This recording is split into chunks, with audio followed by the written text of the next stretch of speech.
ચાલો ખેડૂત મિત્રો, જોવો તમે આ જીરું 10 થી 12 વીઘાનું જીરું એક જ હરખું છે.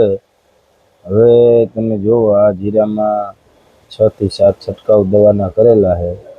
આ એક જ હરખું અત્યારે પહેલો માળ થઈ ગયો છે, બીજો માળ બંધાય છે દાણાનો.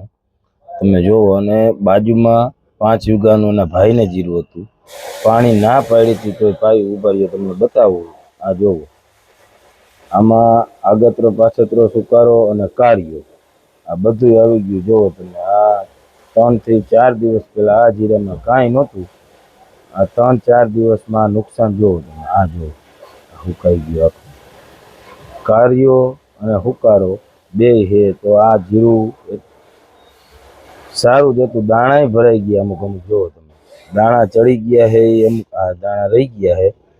બાકી જીરું બગડતા વાર ન લાગે. આ તમે જોવો પહેલાનું જીરું, આ જીરું સારું છે, બાજુમાં બગડી ગયું છે. તો એવું ન સમજવું કે જીરું સારું છે તો થઈ ગયું. છેલ્લે લગી ધ્યાન રાખવી પડે. તમે જોવો આ જીરું સારું છે. લાઈક કરો,